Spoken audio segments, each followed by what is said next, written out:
Hey, um,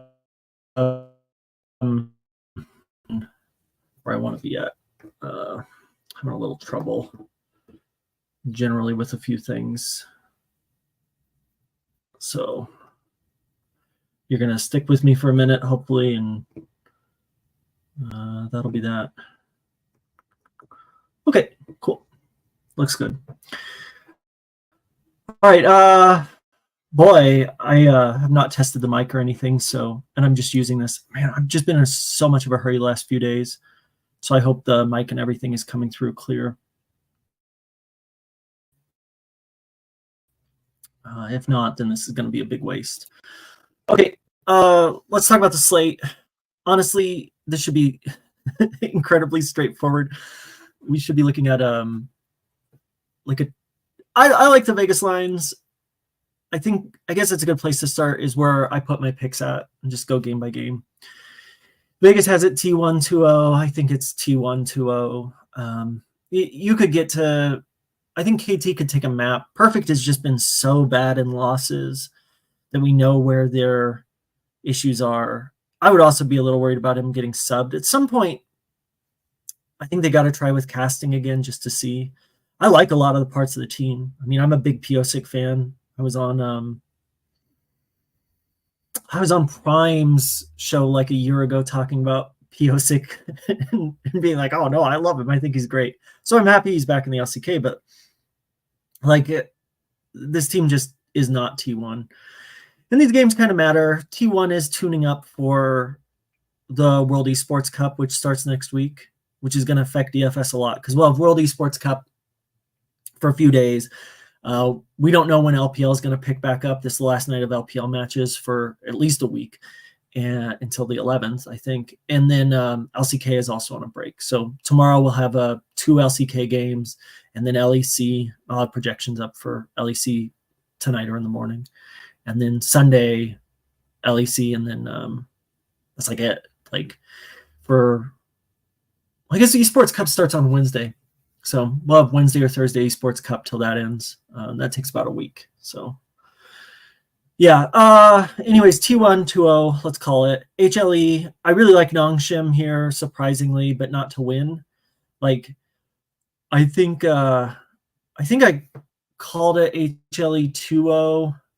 I can look at my stuff. I think I called it as HLE 2-0, but the model has Nongshim taking a map. I don't know. HLE haven't played that great. Nongshim have been not good. They're Nongshim. There's just so many good elements on Nongshim. I think Dun is very good. Sylvie's been playing well. I really like Fisher. I know that's a very unpopular position. Jiwoo, who I don't think is great. Some other people think is very good. And so there's just enough pieces there that you do wonder if Nongshim can take a game. Model says they can. I don't think it really matters that much. Obviously, it does change the projections, but I feel like Nongshim's just been... If they're competitive, if Nongshim is competitive tonight, HLE's projections are too low, and we should expect to see Hanwha Life in the optimal period. All it takes is to play up a little bit. Yeah, it's really... It's an interesting match, but I don't think it's the most interesting one. So Ultra Prime Ninjas, Vegas has it as a straight but close 2-0 for Ninjas in Pajamas. I like up to take a map. I don't know why they wouldn't. I'm pretty sure they have side choice, and I guess I can look and check that real quick, but I'm not going to bother. I'm pretty sure they have side choice, and that should matter for Fearless Draft. NIP just haven't been playing that strong, and no, man, maybe it is 2-0. Maybe it's 2-0 here. See, these are the ones. This is such a wild slate because I really feel like for NIP, this game doesn't matter at all, and they may come out real loose and just really push. And we'd love to see that. That would give us great scores for Photic, who I'm always a big fan of. So I don't know that it really matters because even if it's a 2-1, NIP should end up optimal. I think you could get to Ultra Prime here if you just think that they are are able to find form and outdraft NIP, and that's fine. The game I really want to talk about, though, is the fourth match. Model has it as Weibo 2-1, but it's like 52% of the time. In the 2-1 scenarios, it's like 52%, so it's 52-48. Overall, I think it's like almost 60 for Weibo 2-1. But I really like this for IG here. Like, lane by lane, Weibo is a much better team. Tarzan is much better than Gilfs. Xiaohu Nini is, I mean, it's Xiaohu, but I think both of them have played pretty poorly. On versus Light, Light is much better. Versus Vampire, Crisp is better. Breathe versus You Should Know Me. You Should Know Me, maybe, at this point, is the better player. So, like, if we have the argument that what really matters is functionally, like, top, jungle, and mid play, and mid is pretty close to 50%, top slides towards IG, and Tarzan definitely is a better position for Weibo. I think this gets really interesting. Vegas calls it 2-1 for Weibo. I like it 2-1 for IG. I think I might be doing a little bit of wishful thinking here. And I think that there's like a great argument that we should be looking at Tarzan. Tarzan would be my priority here in wins if we have it for Weibo. Just like You Should Know Me is a pretty big priority, I think, especially in. Well, let's take a look at some builds, but in double LCK builds, I think, or double LPL builds, I think people are really going to try to get to Shanji, which makes a ton of sense. He's up against really weak competition in King Tian. And I think the other way to play that is just to fade Shanji and go, You Should Know Me here. I also really like Doran. A few days ago, I had posted some projection, had Doran as the top scoring producer points gets. He's just too good. Like, he's just too good. Okay, let's look at if we go with Vegas. Come on, I have an old computer. I'm like your grandfather who just refuses to buy stuff.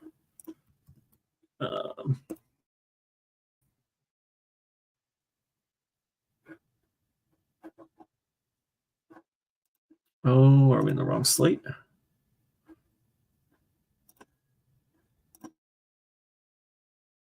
Really excited. I was like, oh, we'll build some lines, but there we go. No, that's still last night's. Huh.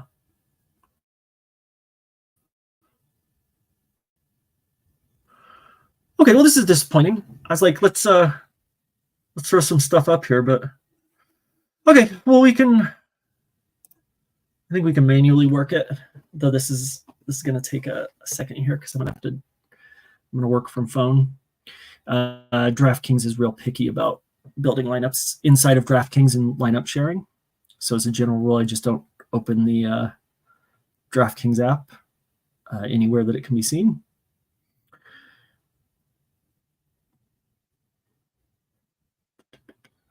All right, LCK, LPL.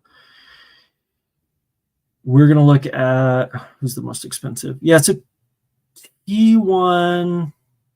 Yeah, HLE being the most expensive makes a lot of sense here. It's HLE, NIP, T1, and then Weibo. And Weibo and IG being the flip is that like the ones that are on the cusp for positions for pricing really makes it so that I think that a lot of people are going to just play Weibo here. If like NIP and Weibo were like first and second as far as cost, I think that would be we'd see a lot less Weibo, but with them being first and or second and fourth, that gives us a lot of space. And projection wise, I mean, oh man, I just I thought for sure we were gonna have see if we can force this.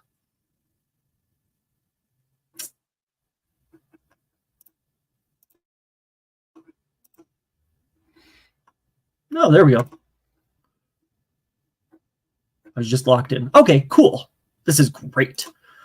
You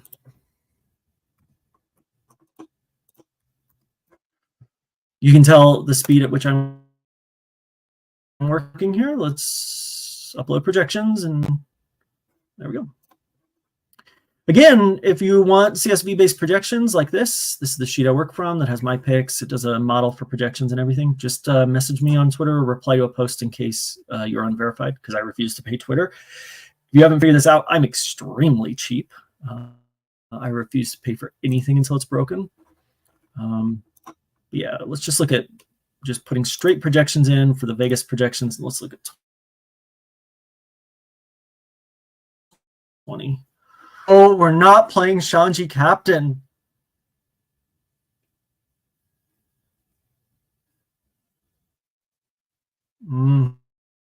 Support captain. Here's an Aki captain at 13. If you can see it, it's Aki, Shanji, Rookie, Zhao. Though that has... So my projections actually have IG scoring that well in a loss. Yeah, they do. They have on scoring 78 points. Okay, let's take him out. So if we just say Vegas, we can take out up and solve the rest of this here. It really does give us just not a lot of options, doesn't it? It's really going to want a Shanji captain, guys. Straining so hard. Yeah, KSI Tornado. Let's take him out. Let's just take out Shanji and see. Or actually, let's play around with this in the settings.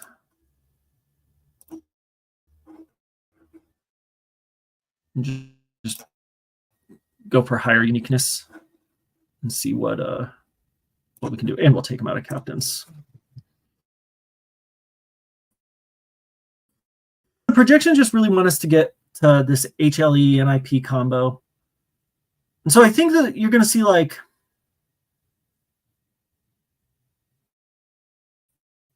but it is leaving a lot of money on the table, isn't it?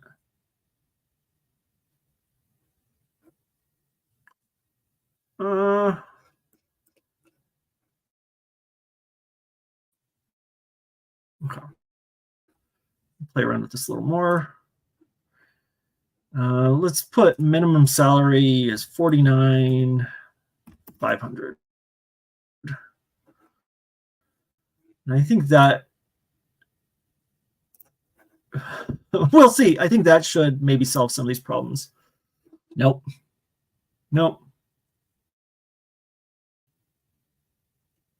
Yeah, I thought just popping the salary would, but it's just changing the lower end position. So it's like, oh, let's change teams. Let's change a couple points here. And part of that is so the projections in 2-0 games, the teams are going to project pretty similarly. So when I put it in, like this is where we start to get interesting, I guess, is like owner captain. And I think this will be pretty popular, owner and Aki captains. Nongshim have just like, they've just given up so many kills in their losses. They're averaging almost 20. Let me get you the number here. And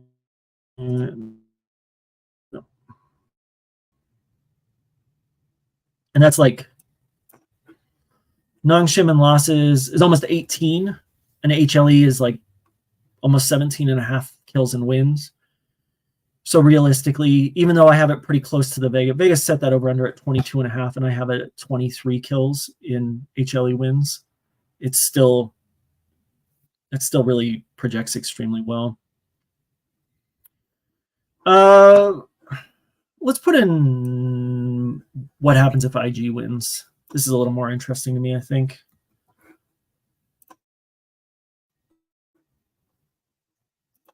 And then we'll go back and fiddle around with the...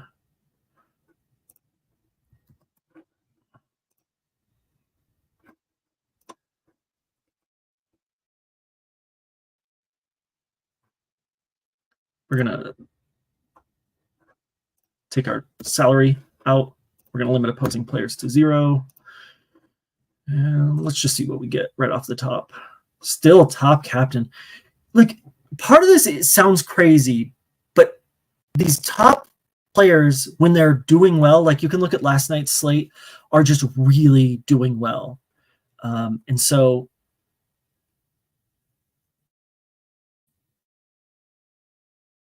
IG wins or not. I'm going to have to play around with this. Let's look at these projections straight out.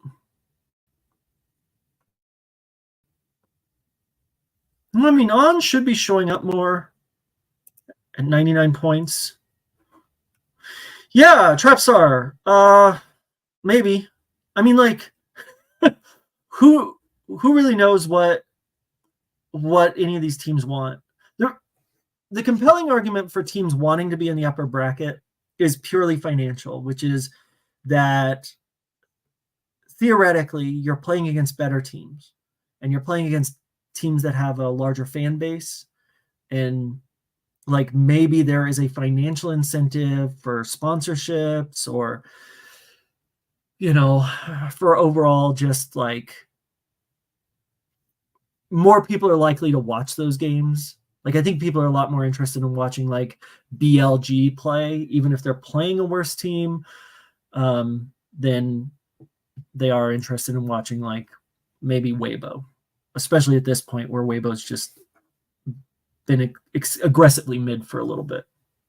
And so being in the lower bracket may have like a financial cooling effect. And overall, for the playoffs, the seeding doesn't really matter whether you're in your upper bracket or lower bracket. Like, you can be eliminated, sure, but like with Up, they've been playing pretty well. I think their goal would be to like I think you're assuming, you're implying is that their goal would be that they would stand to win the lower bracket. And like, if they feel confident with that, they should do it, but they're still going to have to fight through teams that are just underperforming. So I don't know. I mean, like, I don't know why a team wouldn't try to get upper bracket here. The real question is why none of the teams that are locked into upper bracket, like NIP today, haven't been like actively dumping games and effectively fixing matches in order to arrange the upper bracket so that it's more beneficial. And I've been surprised that people haven't done that. Like, my real question is, why are we not getting to On? Let's make sure I got this in here correctly.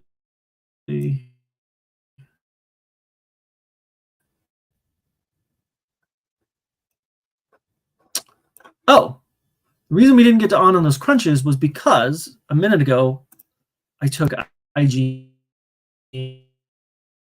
and crunches as a loser. So still limit opposing players to 0. Okay. Anyways, so with my picks, this is going to be what we would end up with. And I think we're going to see a lot of On here. Yeah. We're going to just get to so much IG. I don't know that this is smart or not, but I think this is what I'm going to play tonight. Like, these games have been pretty straightforward.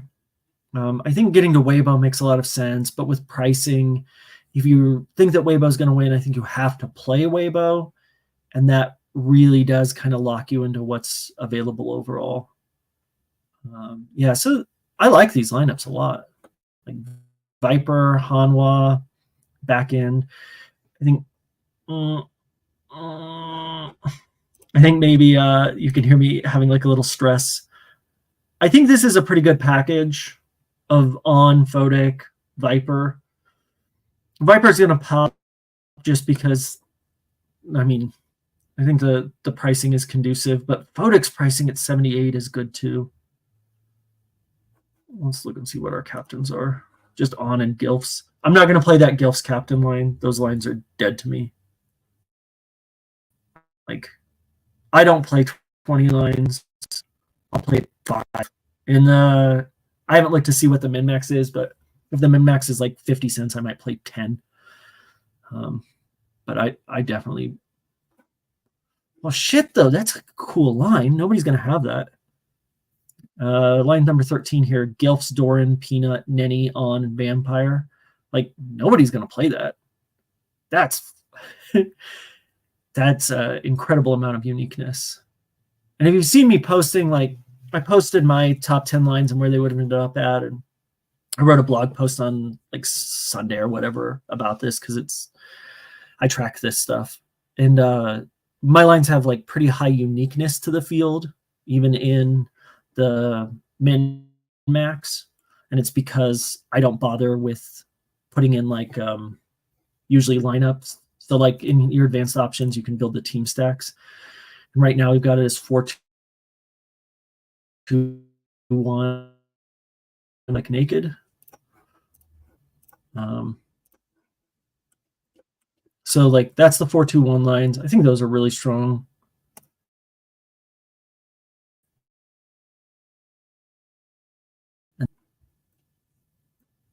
What do we got here? Yeah, these are going to be like, the first one is weird, a 3-2-1-1, but like 3-3-1, 3-2-2, 3-3-1, meaning 3 from one team, 3 from another team, 1 and a 1-off. Yeah, so on a slate like this, if we take this dog, this gives us just so much uniqueness. And like I wouldn't play any of these lines. I think because we're saving so much money going with IG, I don't think any of this shit is useful. So I appreciate y'all, anybody who's watching this right now, because I don't think this is useful at all, because this is just me working through it. I think what I would do is I just do a 4-stack and a 2-stack, and then let that last position come in however it wants, or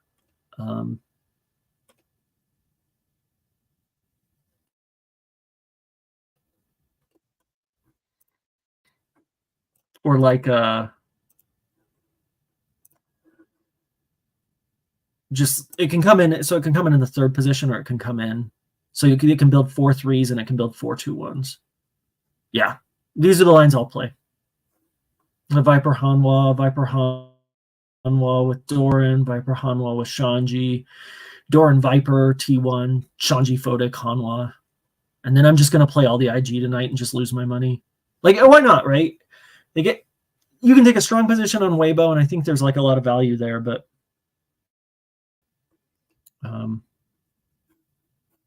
we'll look at that one more time now that I have the settings set.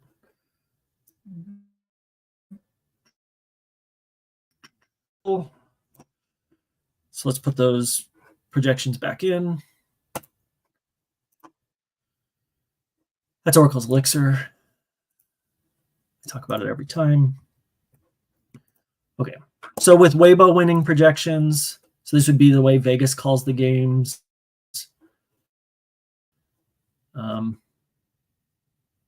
We have the option set, so it's 4-2 open, and yeah, okay, let's see what we get. So these are the Vegas lines, and these are, fuck, that's interesting. Aki Shanji Rookie Zhao with Light as the 1-off. Nobody's going to play that. Like, everybody's going to play Photic, and you should play Photic here. Like, Photic has the higher projection, but because of the salary challenge that projects higher,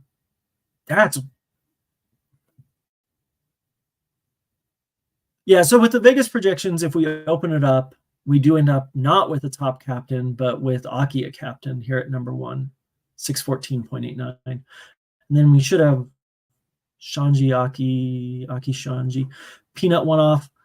Yeah, it's an interesting idea. So what the optimizer is saying based on my projections, some of my projections could be just wrong, but what it's arguing is that NIP overall is going to score so well on the slate that Photic, even though he's going to score significantly better than other ADCs, may not score so much better that it's not an advantage compared to playing like Zhao over somebody else. Like definitely Zhao over Crisp, right? This, I think, will probably be, well, no, with the Shanji captain. I do like some of these. Okay, so I'm going to play 10 lines. I'll do like this Aki Shanji Tarzan Rookie Light line and then a 5 IG lines. I think I probably will play a Shanji captain line. Shanji and Doran have been just scoring so incredibly well that a line that lets us get to Shanji at captain or Doran at captain. Like in case, like it's just a real low percentage outcome, but I do think it has some merit. Okay, yeah, this is just garbage. Like this is just me going through it. Tarzan captain. It's just getting to so much NIP. You don't want to get to NIP, like you think that it's just not worth it. Let's see what that looks like. Let's take NIP out and let's just take that whole game out, maybe. And then these are gross. I couldn't get to any. I mean, I could get to this number 2 here: Peanut Doran, Tarzan, Jahu, Light Delight, Weibo. It's 49,900 in salary. I could get there, but like I'd rather have the 4 stack of HLE. This captain. This is really, yeah. This Tarzan, Doran, Peanut, Jahu, Light Delight, Weibo. So for me, it really comes down to. We'll pull up the projections again. I think what it really comes down to is if you feel like T1 2-0 and you feel like they'll perform about right. Right now, we haven't seen support scoring extremely well consistently. Carrier can have an upside game, so you got to figure out what you want to do there. But like, I don't think I'll see myself getting to a lot of T1, even though they have a better projected kill score. And they project for about 25 combined kills and wins. It just compared to what HLE's upside is, like I'll fight. I'm gonna go after the upside. So I'll play HLE. I'll play NIP. I'm not going to get to any up.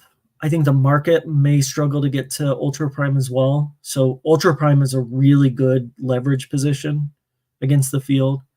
And then I'll play both sides of IG and Weibo. So yeah, that's it. That's it. So I'll play HLE, NIP, and then both sides of IG Weibo. If you're looking for a leverage position, it's going to be playing Ultra Prime. And, you should probably play KT. Like if Vegas is right, you should play. Not KT. You should probably play T1. If Vegas is right about T1, I think that's like. I think that has a lot of value. Yeah, I agree, Tornado. Like, I think Carrier is a really good one-off if T1 sweep here. And, like, the projections are based on mostly kill participation and kill share. And Carrier has not been on the kind of champions that give him the high kill share he has had in other splits, where we've seen him post, like, 100 points in best of threes. And they played much higher strength of schedule so far than teams like KT. So, like, there's a chance that they just get in the draft and they're like, oh, we're going to let him cook. And they put him on, like, Ash or something, and then Carrier scores 100 points. Like, it's really a viable opportunity for Carrier to do well. And other people who provide projections, like, I always just compare myself to Run Pure because Run Pure does a very good job, and the people over there are very good. Like, they know what they're doing. But their model's not very dissimilar to mine. And so unless they're manually adjusting the model tonight, I think they'll probably have Carrier scored pretty low. DFS Army will probably be a little higher than both of us. They'll probably be closer to a position where you would play them. But yeah, across paid providers, Carrier is going to project really low, and so probably does provide a really good point of leverage without getting really crazy, is to just one-off Carrier where they're available. Man, I really wish KT was good. This team would just be posting the most insane scores if they were good. And like, same thing with Nongshim. I would love to see an upset. I'm not going to play it, but I'd love to see an upset and just see someone take down a lot of money from that LCK upset. One of those min-maxers just really get paid off, which I'd love to see. Like, they pay anybody who's entering 150 entries should get paid off occasionally, because it's great for us if they're putting 150 entries into these tournaments, like especially depending on their projection models, how they're building out, they're going to lose money consistently. A guy that I really like, if you don't follow Eric Haber or Sheets, as most people know him, he's one of the people who runs True DFS. He's very good at League of Legends without understanding any of it. And if you go look at his post from today, he won the $333 entry last night, so he got back $2,100, and he won, which is single entry. So single entry he won, and he won the single entry for a championship ticket. But if you look at his overall win-loss, he put in like $6,200 and he only made back like $5,900. And like those are the people that we want to constantly be entering, because like, one, he's a great guy. Two, and he's got a great sense about it, and he really is interested in the community. He just had like Gelati on. I was on like last year on a show with him. But like, it's great that he gets paid off occasionally doing this, because when he's playing in the main, he's just trying to win 1 out of 30 days to break even, or 1 out of 20 days to break even. And the rest of the time, he's just donating that money. And that really leaves an opportunity for us 19 out of 20 days to get in there. And so most people hate like the min-maxers, but I'm a really big fan. Like, they're important to the environment. Otherwise, League of Legends DFS would not exist anymore. Like, we just couldn't do it on single entries. So yeah, Tornado, I mean, exactly. Like, love to see an upset in the LCK tonight, but if it's going to happen, I weirdly think it's going to be Nongshim. I'll build a Nongshim lineup. Yeah, okay. I'm really talking myself into playing more lineups than I want to, but I'll build a Nongshim lineup. I think I'm one of their few backers. They're going to be on red. They're Nongshim Red Force. Like, this is what we want. Like, let's get it done. Anyhow, I'm going to, I don't know, go do something for like half an hour. I appreciate you guys coming and wasting time with me. If you're watching this later, I really do appreciate you. And if there's anything you need, just hit me up on Twitter and tag me in something, and I'll get to it. And like, buddy, if I'm the one that you're getting information from, I'm helping you. I don't know whether that's good or bad, but I hope it's helpful. Like, I really do hope it's helpful, and that I'm not making things worse for you. I hope you have a great day, and good luck tonight. Like,